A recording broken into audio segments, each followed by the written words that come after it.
Bollettino pesante quello emesso oggi dalla Regione, 503 nuovi casi, 11 decessi nelle ultime 24 ore. La provincia di Cosenza conta quasi la metà delle positività rilevate e 8 morti. La Fondazione Gimbe lancia l'allarme in aumento i casi positivi in Calabria, nel Cosentino situazione critica, riunione urgente e l'unità di crisi dell'Annunziata. L'ASP di Cosenza attiva nuovi posti letto per malati Covid a Rossano, Cetraro e Acri per fronteggiare l'emergenza. Delegazioni di sindaci questa mattina alla Cittadella per chiedere chiarezza sul funzionamento della piattaforma. Non riusciamo a dare risposte ai cittadini. Si allarga sempre più la platea della categoria Altri, a cui è stato somministrato il vaccino. La Commissione parlamentare antimafia ha chiesto di visionare gli elenchi delle ASP. Sono 70 le misure cautelari eseguite dalla Guardia di Finanza in tutta Italia, nell'ambito di un'inchiesta coordinata dalla Procura Nazionale Antimafia, sequestrati beni per oltre 1 miliardo di euro. Buonasera dalla redazione del TG10, ancora numeri alti per quanto riguarda il contagio da Covid-19 in Calabria, in particolare nella provincia di Cosenza. Vediamo subito in estrema sintesi il bollettino emesso dalla Regione questo pomeriggio. In Calabria ad oggi sono stati sottoposti a test 648.897 soggetti, più 2.745 rispetto a ieri. Le persone risultate positive al coronavirus sono 50.099, più 503 rispetto a ieri. I casi confermati oggi sono così suddivisi: a Cosenza 229, a Catanzaro 66, a Crotone 78, a Vibo Valentia 43, a Reggio Calabria 87, da altra regione a sottoestero 0. I ricoveri sul territorio regionale ad oggi sono 448 nei reparti di malattie infettive e 38 nelle terapie intensive, 11 vittime nelle ultime 24 ore, 883 in totale dall'inizio della pandemia.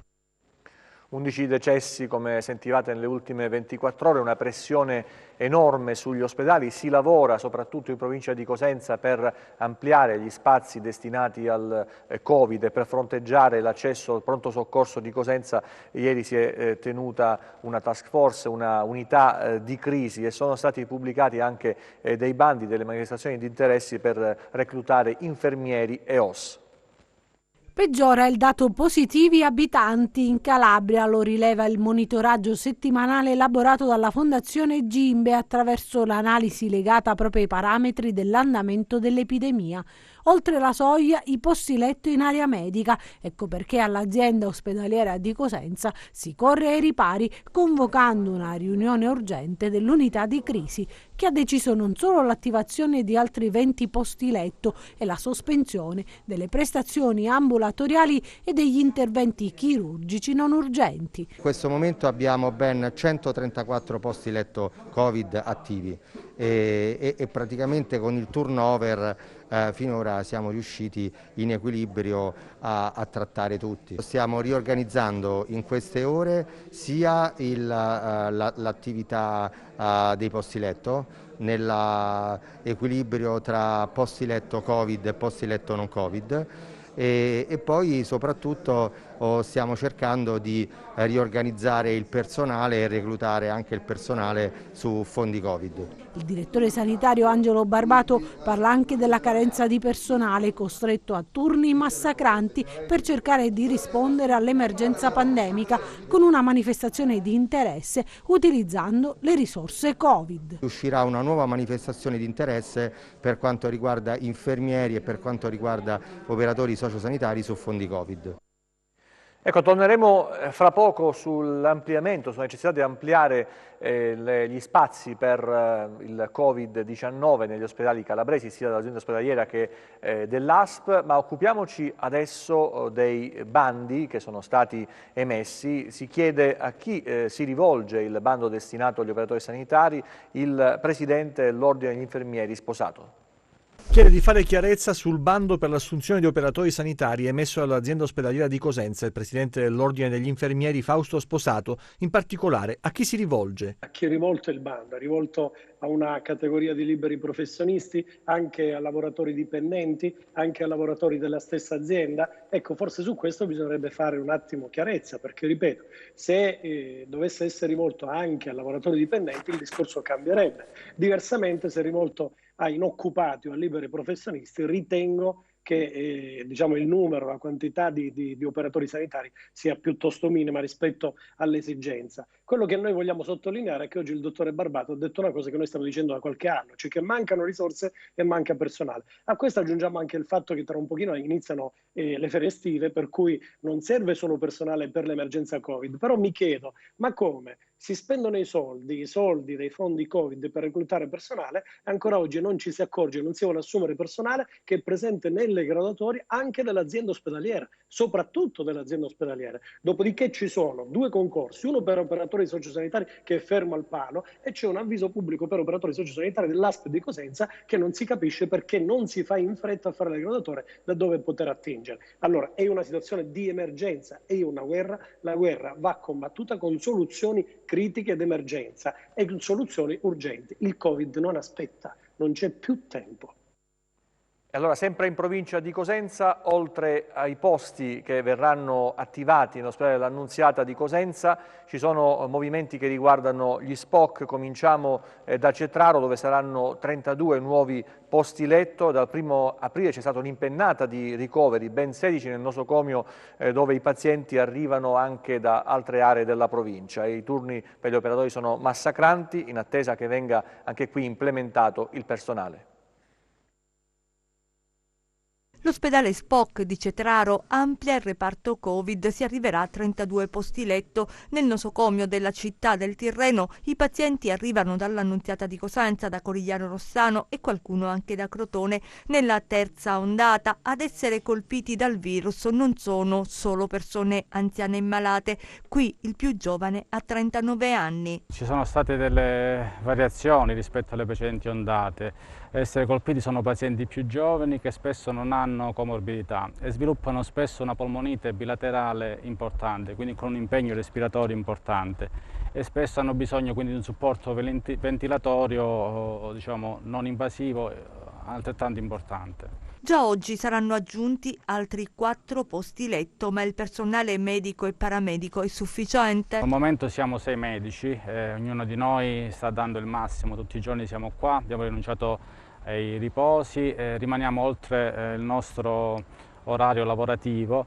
Vi sono inoltre 15 infermieri e 5 OS, quindi per arrivare a 32 posti letto c'è necessità di un'ulteriore implementazione del personale, sia medico che paramedico.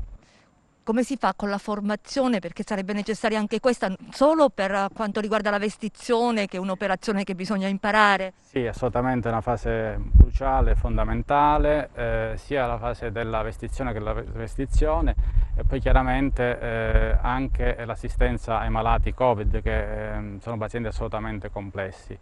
La formazione avverrà gradualmente, per questo verranno implementati questi 32 posti in maniera graduale. Ad oggi arriveremo da 22 a 26, quindi implementeremo il personale e lo formeremo gradualmente. C'è da dire che dal 1° di aprile abbiamo accelerato notevolmente il turnover dei pazienti ricoverati, cioè abbiamo dimesso molti pazienti che sono stati stabilizzati, ben 16, e ne abbiamo accolti altrettanti, quindi 16, altri 16. Abbiamo aumentato, quindi come dicevo, da 18 siamo passati a 22 e oggi da 22 passeremo a 26 e poi spero presto, a breve, a 32. Quindi noi stiamo dando il nostro contributo, però ci stiamo veramente sacrificando. Ed è un sacrificio generale nostro, ma anche dalla parte dei nostri familiari, che praticamente ci vedono sempre impegnati qui, e anche quando siamo a casa mentalmente siamo sempre qui. Il dottor Arone è anche medico vaccinatore in questo momento particolare. Per le indicazioni sul vaccino AstraZeneca, quali sono le richieste di chi si deve vaccinare? Ecco, diciamo che c'è un terrore da parte dell'utenza, da parte dei pazienti. Io vaccino all'ospedale di Paola con la collaborazione del dottor Figlino e vaccino i pazienti fragili. La prima domanda che mi fanno è proprio quella: è AstraZeneca? Quindi hanno un terrore, però quello che posso dire è che è fondamentale che tutti vengano vaccinati e che l'AstraZeneca è un buon vaccino, assolutamente. Gli effetti collaterali sono previsti per tutti i vaccini e sono di gran lunga inferiori rispetto ai benefici, assolutamente. Quindi un invito ulteriore a vaccinarsi.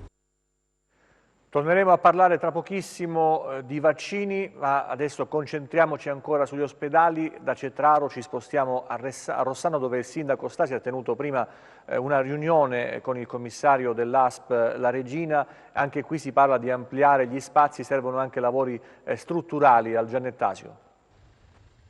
Anche l'ospedale Giannettasio di Rossano amplierà gli spazi da dedicare ai pazienti Covid. Sono in procinto di iniziare i lavori di adeguamento dei locali che ospiteranno i posti di terapia subintensiva e intensiva, ma è previsto l'aumento dei posti anche in area medica, sfruttando un piano diverso da quello attualmente utilizzato. Lo annuncia il sindaco Stasi, reduce dall'incontro con il commissario dell'ASP, la Regina. Si è fatto un piano operativo per realizzare ciò che era già in programma, cioè bisogna spostare il reparto attuale dal primo piano per consentire l'inizio dei lavori per la realizzazione dei famosi posti di subintensiva e di intensiva previsti nel DCA 91, che sono stati finanziati e i cui soldi non sono stati ancora spesi. Spostando sopra ci sono degli spazi per aumentare prima di 4 posti letto, quindi si passa da 18 a 22. Se necessario, ovviamente previo l'arrivo di nuovo personale, poi c'è un'altra ala sulla quale sono stati già fatti dei lavori, è stata ripristinata. Prima c'era l'impresa delle pulizie, era in condizioni pessime, l'ala è stata completamente ripristinata, sono stati fatti gli impianti e lì c'è la possibilità di allestire altri posti sulla base del personale. C'è una capienza massima che sarebbe quella di 38 posti, il segnale importante è che dovranno iniziare subito i lavori di terapia intensiva e di terapia subintensiva al primo piano. E adesso parliamo di vaccini in senso negativo, dei ritardi e dei disservizi della campagna vaccinale che hanno spinto i sindaci del Cosentino ad andare a Catanzaro. C'era una delegazione che ha protestato nel piazzale della cittadella regionale. La manifestazione di oggi è stata annunciata con una lettera inviata al commissario Longo ed è stata firmata da 80 primi cittadini. Sentiamo. Indossano le fasce tricolori i sindaci del Cosentino che stamattina hanno protestato nel piazzale della cittadella regionale a Catanzaro. Si fanno portavoce dei disagi dei cittadini che si ritrovano in un vero e proprio girone infernale. La piattaforma non funziona e vaccinarsi è sempre più complicato. Alla regione chiedono certezze su modalità e tempi. Noi vogliamo prima di tutto capire. Noi vorremmo capire che cosa si sta facendo con il piano vaccinale, perché non funziona la piattaforma, perché non riusciamo ad avere i vaccini, perché la regione Calabria è sotto tutti rispetto alle altre. Noi questo vogliamo capire e vogliamo mettere a disposizione, se lo ritengono opportuno. Ognuno di noi ha delle competenze, ognuno di noi ha dei dati reali del proprio territorio e può forse aiutare a fare in modo che i nostri cittadini vengano vaccinati e che al più presto si esca da questa pandemia. Questa è una guerra, ma mi sembra che sia una guerra dove non ci sono le munizioni. Ci sembra di essere stati lasciati in qualche modo solo, ma quello che è più grave è che non riusciamo a dare notizie certe ai nostri cittadini, soprattutto ai cittadini più fragili, agli ultraottantenni, perché malgrado gli sforzi che ognuno di noi ha fatto per avere degli spazi idonei, malgrado la grande collaborazione che c'è con i medici, io parlo in questo caso soprattutto di Paola, malgrado gli sforzi che sono stati compiuti, c'è una carenza di vaccini, c'è soprattutto incertezza poi su chi ha ricevuto i vaccini, per cui ci sembra giusto, anche alla luce delle notizie che si hanno, che addirittura ci sono delle scorte che sono inutilizzate, sapere in che direzione si va. Non è possibile che per la Calabria deve essere sempre qualcosa di eccezionale, avere la normalità. Ancora sui vaccini e sulla fantomatica categoria altri, sicuramente ci sono i soggetti vulnerabili, i soggetti fragili, però il numero lievita sempre più e se la gioca nella tabella regionale, più che in ogni altra regione con gli over 80. Ricordiamo che ancora la categoria degli over 80 non si è esaurita perché bisogna arrivare a 130.000 e siamo poco sopra gli 80.000. E allora qualcuno vuole vederci chiaro, la Commissione parlamentare antimafia ha chiesto di visionare gli elenchi delle ASP. Dal report pubblicato dal Ministero della Salute sulla somministrazione del vaccino anti-Covid per categoria c'è un dato che balza subito agli occhi. Vedete, la categoria altro con 86.074 dosi ha quasi raggiunto quella degli over 80 che conta 87.278 somministrazioni. Ma chi è inserito in questa categoria? Solo persone fragili oppure anche qualche furbetto, persone cioè che sono riuscite a saltare la fila pur non aventi diritto in questa fase al vaccino? Monta la polemica e da più parti si chiedono gli elenchi delle persone inserite in questa categoria. I numeri in Calabria, come in Sicilia, Campania e Valle d'Aosta, sono molto alti, tanto che anche la Commissione parlamentare antimafia vuole vederci chiaro. Il presidente Nicola Morra si è detto pronto ad indagare sui nominativi delle persone che hanno ricevuto il vaccino e sono state inserite nella categoria altro. C'è un ostacolo però a questa iniziativa e si chiama privacy, vale a dire i nominativi arrivano alla Protezione Civile, responsabile del caricamento dei dati sulla piattaforma già schermati.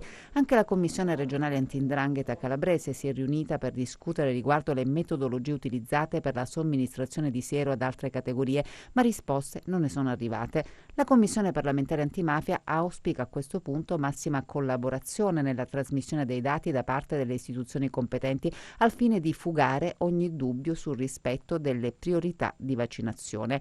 Si riuscirà a fare chiarezza? Vedremo. Intanto molte persone fragili e quindi aventi diritto al vaccino continuano ad avere difficoltà nell'accesso alla piattaforma. Molti non riescono a prenotare, mentre altri sono prenotati in centri vaccinali che si trovano a centinaia di chilometri di distanza dalla loro residenza. In tutto questo la Calabria continua a rimanere agli ultimi posti nella classifica nazionale sulla somministrazione del vaccino. Ad oggi su 461.590 dosi consegnate ne sono state somministrate 307.867, il 66,7%.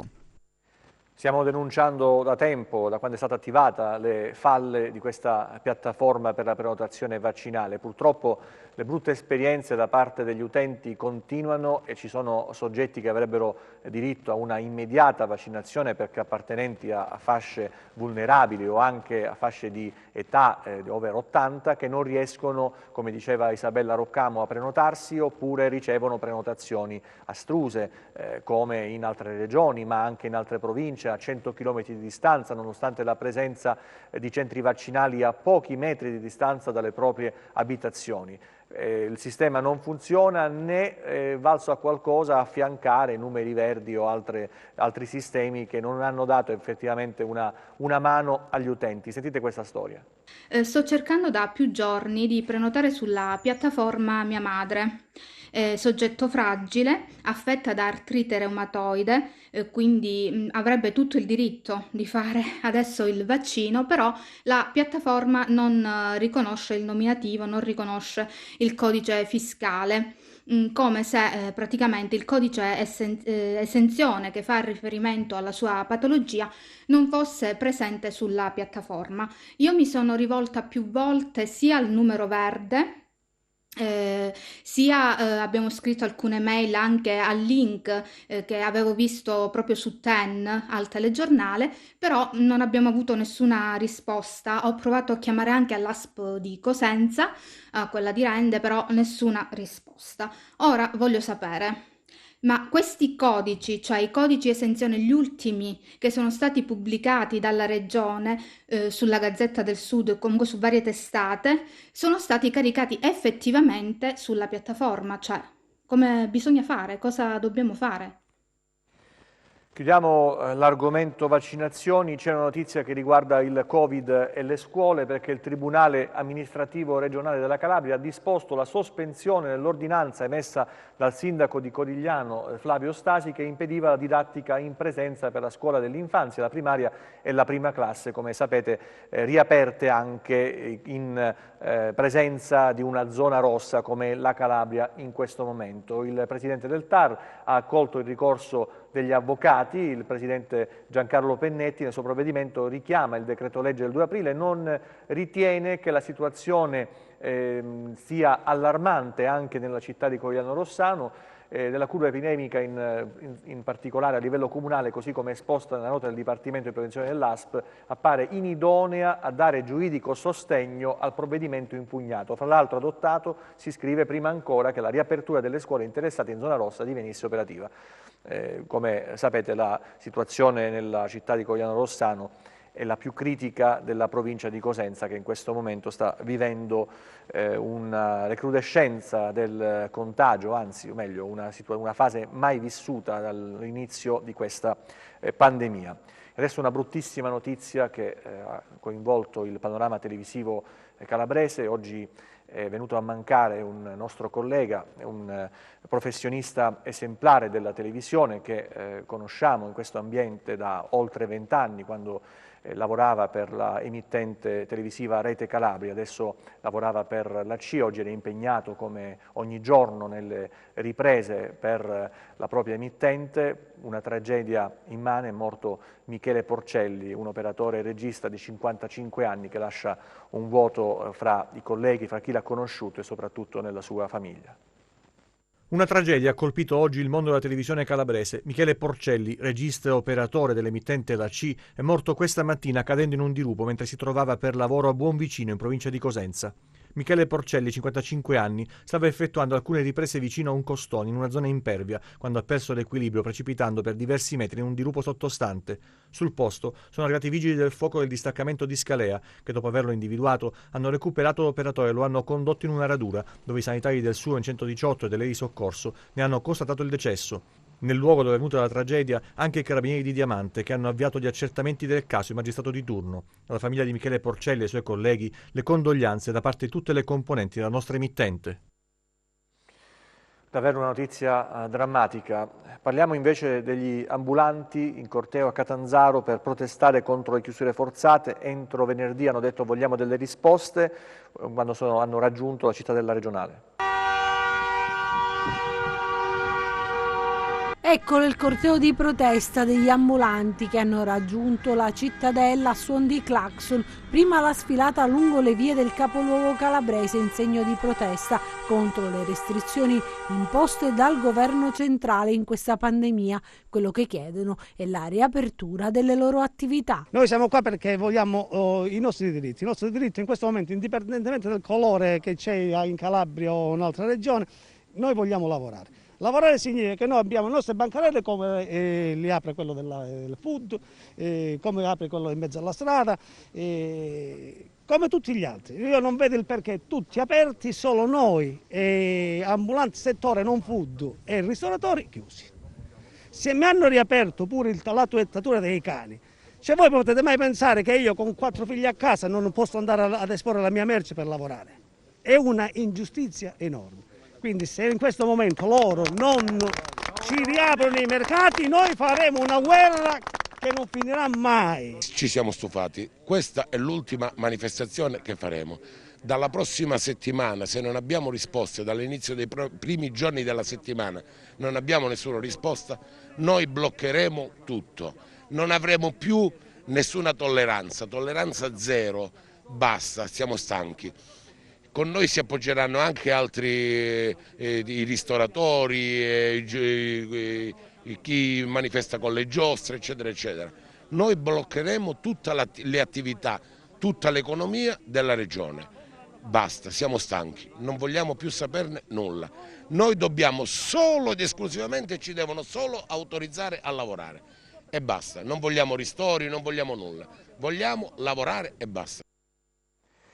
Anche il sindaco di Petilia Policastro, Amedeo Nicolazzi, è stato ricoverato oggi per Covid all'ospedale di Crotone. Il primo cittadino a 70 anni si trovava già in quarantena volontaria a causa di alcuni contagi registrati tra i dipendenti del comune e un membro del suo staff. Poi all'esito del tampone molecolare è stato trasferito in ospedale. Petilia Policastro è zona rossa dal 15 marzo, addirittura prima che lo diventasse la Calabria. I positivi sono attualmente 68, ma la soglia era arrivata fino a 150 nei giorni scorsi. Proprio il sindaco aveva lanciato degli appelli alla sua cittadinanza invitando alla prudenza, proprio perché aveva notato la presenza di persone contagiate ancora all'esterno e loro familiari che circolavano per il paese senza problemi. Adesso la cronaca con le 70 misure cautelari eseguite dalla Guardia di Finanza in tutta Italia nell'ambito di un'inchiesta coordinata dalla Procura Nazionale Antimafia. Sono stati sequestrati beni per oltre 1 miliardo di euro.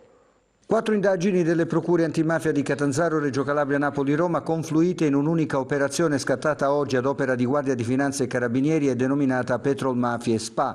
Bilancio: beni sequestrati per 1 miliardo di euro di valore e 71 arresti. Le cosche più importanti dell''ndrangheta e una della camorra colpite nella loro cassaforte più ricca. I Piromalli, Cataldo, i Labbate, i Pelle e la Cosca Italiano insieme ai Bonavota e agli Anello collegati con il clan Moccia. Un'alleanza che dimostra l'interesse forte dei clan di investire le loro risorse nell'economia legale o quella che sembra tale. Il petrolio come settore da sfruttare per riciclare denaro e fare anche investimenti puri. Una frontiera sperimentata da tempo e sempre più praticata dalle mafie. I Moccia, ad esempio, erano stati capaci di collegarsi ad imprenditori di livello operanti nel settore petrolifero alla pari delle famiglie calabresi. Ma Guardia di Finanza e Carabinieri hanno monitorato una miriade di operazioni in tutti questi anni, scoprendo un illegale giro d'affari che ha inquinato il mercato. La collaborazione tra le procure interessate ha fatto il resto. Oggi il blitz. E adesso parliamo di un progetto, una ciclovia che dovrebbe unire Morano e Campotenese. Oggi è stato presentato, è stato un giorno importante dal punto di vista simbolico per il progetto. Consegnati simbolicamente i lavori per la realizzazione del progetto da oltre 3 milioni di euro della ciclovia Morano-Campotenese, approvata nel bilancio previsionale dell'Ente Parco Nazionale del Pollino. Quella di oggi è una giornata importante perché è un segnale di forte operatività.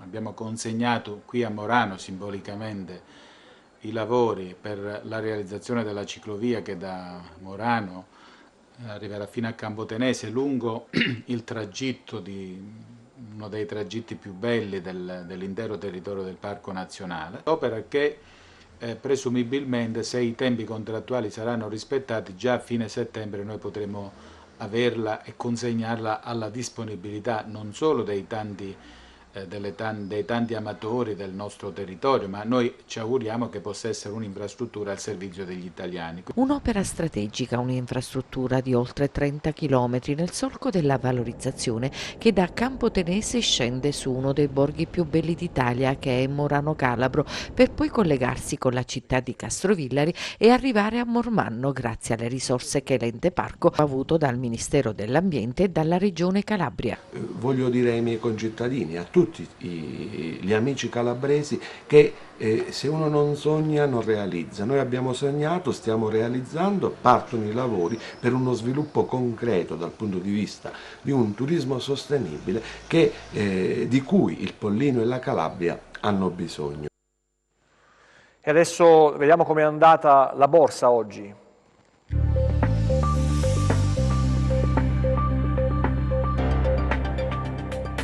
Finale contrastato per il vecchio continente. Le minute relative all'ultima riunione della BCE hanno evidenziato la dicotomia fra i rischi per le prospettive economiche nel breve termine e sviluppi più positivi nel medio termine. Il Consiglio direttivo ha ribadito la disponibilità ad usare tutti gli strumenti per assicurare che l'inflazione converga verso il livello desiderato e a garantire una politica monetaria accomodante per tutto il tempo necessario. Anche la Presidente Lagarde all'International Monetary and Financial Committee ha sottolineato l'impatto della pandemia e delle misure di contenimento nel breve termine, prefigurando una ripresa grazie alle vaccinazioni, al continuo sostegno alla politica fiscale e un rimbalzo della domanda estera. Il segretario al Tesoro statunitense ha rivelato i dettagli del piano per alzare la corporate tax al 28% al fine di raccogliere circa 2.000 miliardi di dollari, riducendo la dipendenza dall'indebitamento e alleviando la pressione sui tassi di interesse.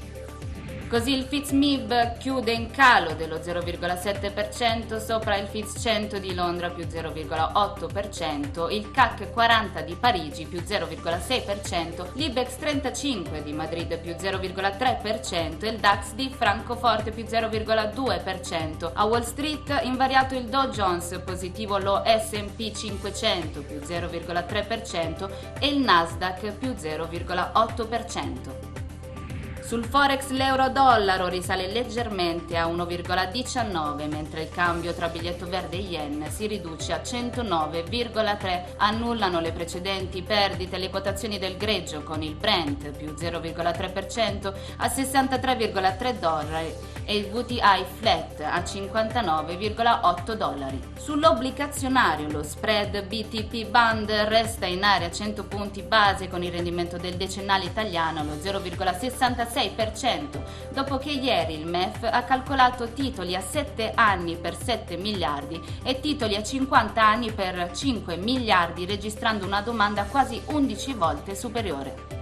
Tornando a Piazza Affari, fra le blue chip gli acquisti premiano soprattutto Atlantia più 3,1%, in scia all'interesse di ACS per Aspi valutata 9/10 miliardi. Bene anche Saipem più 1,8% dopo la grade di Mediobanca dal neutral a outperform, con target price alzato da 2 a 3 euro e la firma di un Memorandum of Understanding con Siram Veolia per la realizzazione di progetti incentrati sulla transizione energetica in Italia. In calo invece Telecom Italia meno 2,7% e Unicredit meno 3,4%, quest'ultima dopo un incontro del management con gli analisti. Grazie e buon proseguimento di serata. Vediamo insieme il meteo per le prossime ore con gli esperti di Meteo in Calabria.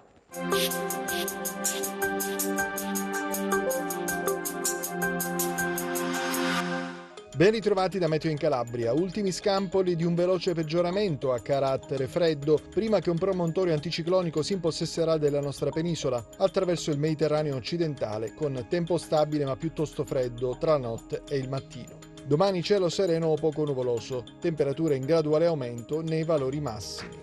Domani venti deboli al regime di Prezza con mari calmo o quasi calmo il Golfo di Taranto e l'Alto Tirreno Cosentino, poco mosso nei rimanenti settori. Per ulteriori approfondimenti vi rimando al sito www.meteoincalabria.com e alla nostra pagina Facebook Meteo in Calabria.